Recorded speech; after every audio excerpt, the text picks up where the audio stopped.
So I'm actually from Canada, and I did my undergraduate degree in biology because I wasn't sure what I wanted to do. In fact, I thought I'd go to medical school. However, I got a chance while I was an undergraduate biology student to do a summer research program in a lab, and that was my hook. I was stuck. I'm going to do research for the rest of my life. So I stayed on and did a master's degree in biology. And in fact, I worked on virology, and my undergraduate, my master's programs were on designing adenoviruses as viral vaccines, the basis of your Oxford AstraZeneca vaccine that came up for coronavirus. That was my first publications. So exciting. I didn't stay quite in that. I went off to do a PhD in microbial physiology. So I tell people I mess with microbes and make them do what I want them to do. My journey to get here has been a wiggly one. So I did do A levels. So I did maths, physics, and chemistry. And then I went on to do a physics with French degree. And my friends thought I was mad. The two worst subjects in the whole world, according to them.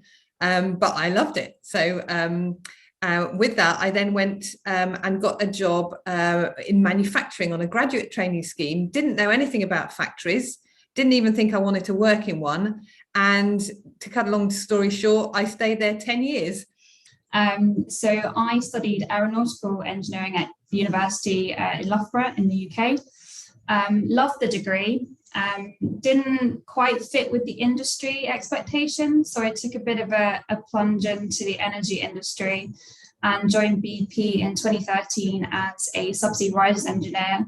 And actually the similarities between a subsea riser going through the water column is very, very similar to that of an aerofoil in air.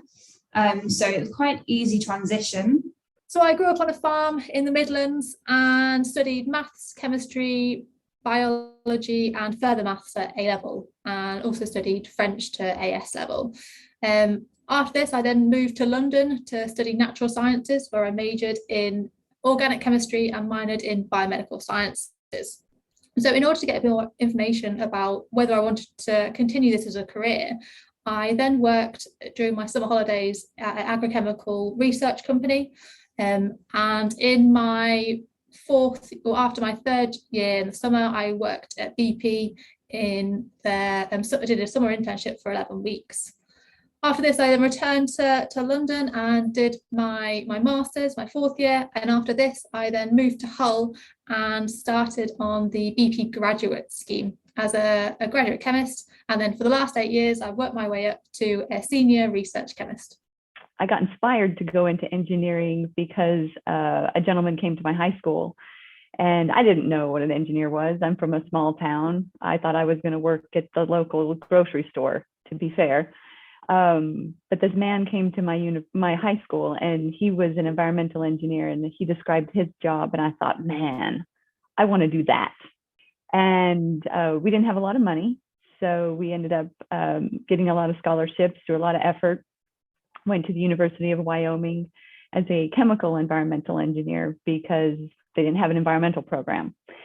And it just so happened that the chemical program was part of the petroleum department in my university. And I got talking to people and really fell in love with the industry through events and talking to people. And I went on a job interview in Alaska. And so I moved from Wyoming up to Alaska, where I got the opportunity to work in the Arctic. I'm from Wales originally, and I studied at Glamorgan University. Actually, my degree is in criminology, as I wanted to be in the police force, and I did actually start with the application process. Unfortunately for me, I myself was a victim of quite a serious crime. And that, along with some other negative things that happened to me about 10 years ago, led me to leave Wales within a day. No plan to leave Wales, nowhere to live, no money, no job. So I ended up in Reading, just outside London. I trawled the streets of Reading daily, joining different job agencies looking for a job. And then I had a lucky break. I got a job as first line support within Hewlett Packard, supporting major telecom companies. And that's how I started my journey in IT, as crazy as it sounds.